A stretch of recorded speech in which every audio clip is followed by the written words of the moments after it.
Welcome back to We Lead Anyway. I'm Noelle, Senior Leader, Career Coach, and your host. I've spoken in the past about being the only fill in the blank in the room. Generally, the world isn't safe for women, or gay people, or black people, and I happen to be all three. But the first thing that people may notice, other than my femininity, is my blackness. So when certain things happen in the world, it's a reminder that it is not just uncomfortable to be the only black person in a room. For a lot of us, it does not feel safe. And I don't mean that as a metaphor or a dramatic hyperbole. This summer, an 18-year-old named Nolan Wells went missing during a trip to Horn Island, Mississippi. It was over the 4th of July. He had traveled there with a group of friends, and yes, he was the only black young man there. And 2 days later, he was found deceased in the water. And I want to be careful here because the investigation is still open and his family has they have pushed back on the official timeline and asked for an independent autopsy because of course it's inconclusive. And nobody, including me, has all the facts about what happened on that island. So I'm not here to tell you that I do know. But here's what I know. The moment that story broke, it did not feel unfamiliar to a lot of black folks. It felt like a fear we already carried and confirmed. The fear that when you're the only one in the group, the only one in the room, there is no guarantee that you come back the same. And in the case of this young man, come back at all. It's not paranoia. That is pattern recognition built over generations in a state with the highest recorded lynching count in the country. Now, most of the time, being the only one in the room does not end anywhere close to that. Most of the time, it ends with you just going home tired and confused and sometimes appalled, but never surprised. But that fear does not need a body count to be real. It shows up in smaller ways every single day.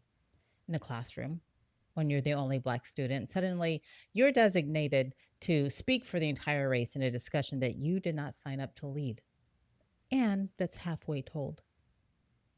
Or that one paragraph on slavery that comes up and everyone turns to look at you. And then the 9 days of bullying and harassment that comes after that lesson in a history book as if slavery was a black person's problem.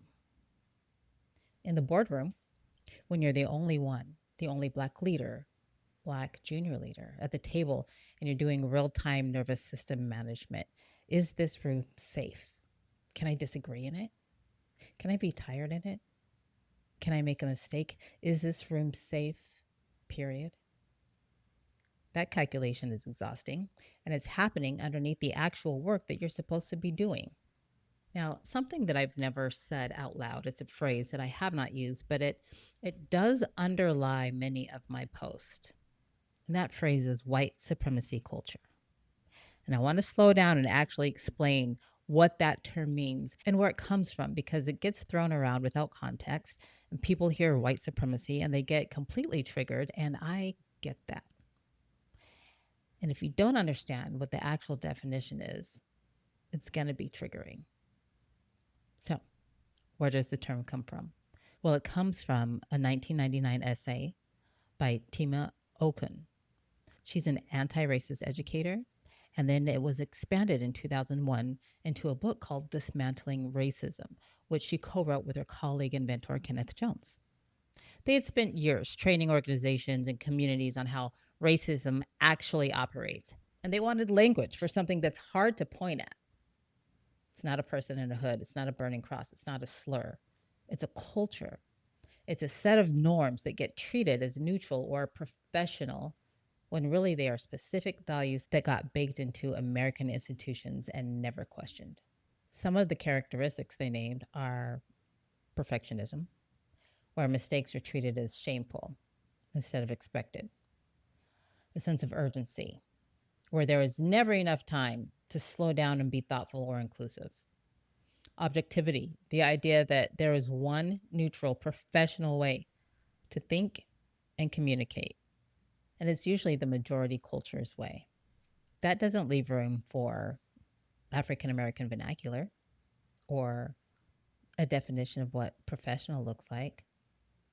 Because according to white supremacy culture, my hair, my ink, that's not acceptable. The way I speak, though, that is because I'm articulate. So, individualism, valuing solo achievement over collaboration, that's white supremacy culture. And one that is especially relevant today, I'm the only one. The belief that work has to be done alone to be right. I'm the only one that can do it. Now, Jones and Okun were clear about something important. These patterns show up in white led organizations and in organizations led by people of color. It's not about an individual bad actor, but it is a culture so normalized that most people never had to name it because it just looks like how things are done. Therefore, how things are supposed to be. So when I say the boardroom is not exempt, this is what I mean. The same culture that makes it exhausting to be the only Black person in a business meeting is built from these same bricks. Urgency that skips the thoughtful conversation. Objectivity that actually means familiar to whoever already holds the power.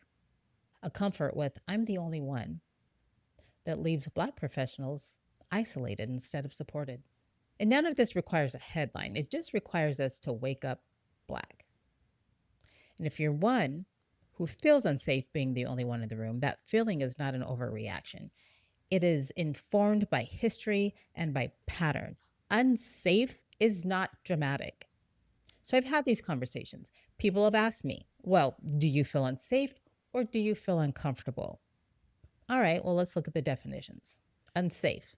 Well, that relates to survival and it means that there's an actual risk to your well being. It's a vital signal to protect yourself. Uncomfortable. Well, that arises when you're stepping outside of your comfort zone. Maybe you took a new job, or you're learning a new skill, or you're having a difficult conversation. That's generally a catalyst for personal growth rather than a survival threat. So, no, I'm not uncomfortable being the only person in the room that looks like me. I'm from Utah, for the love of Pete. Do you not remember? It's all I know. But do I feel that I will be protected, understood, safe from microaggressions, inequities, bigotry, exclusion? No. And these are things a person needs to feel safe. If you're leading a room and you've never had to think about whether it's safe to be in, that's worth sitting with. Not to feel guilty about, but just attention. Who's doing the emotional math in your meetings that nobody assigned to them? Are you really an ally?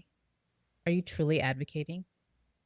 Do you recognize that there are some people that don't feel like they can step up or speak their mind for fear of being labeled angry or aggressive?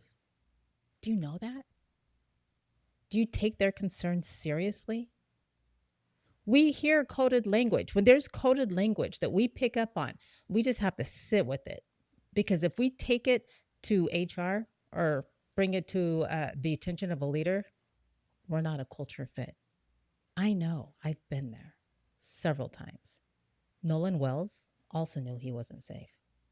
And as soon as each of us saw the photo that was circulated, we all knew there would be no evidence of foul play. There would be an inconclusive autopsy, and no one would be accountable, even though those boys returned without him, with text messages missing from his phone. The boardroom is a microcosm of what's happening in the world. It's not a comparison, it's systemic. It is a symptom of the system that was built without us in mind. In Nolan Wells' situation, there was no one who recognized racial warning signs. His parents will have less power when everyone else supports one version of events. There's a greater chance of him being stereotyped or dismissed in a group where he was the only one. There's no trusted person who understands why something feels unsafe, and there's no independent advocate if something goes wrong. That's what happened. That's what happened to Nolan. And on another level, that's what happens every single day in the workplace, at school, in society. There's no lesson here today. There's no how to, no 3 steps to a better anything. There's just this heavy sadness that permeates through my being, throughout my community, throughout the world. People are so busy with their idiotic DEI talking points and talk about how oppression was so long ago. But every day, the world shows us evidence of something different. And I want to bring awareness to it wherever I can. I am so sorry for Nolan's family and friends. And I do hope they find justice. And I do hope they find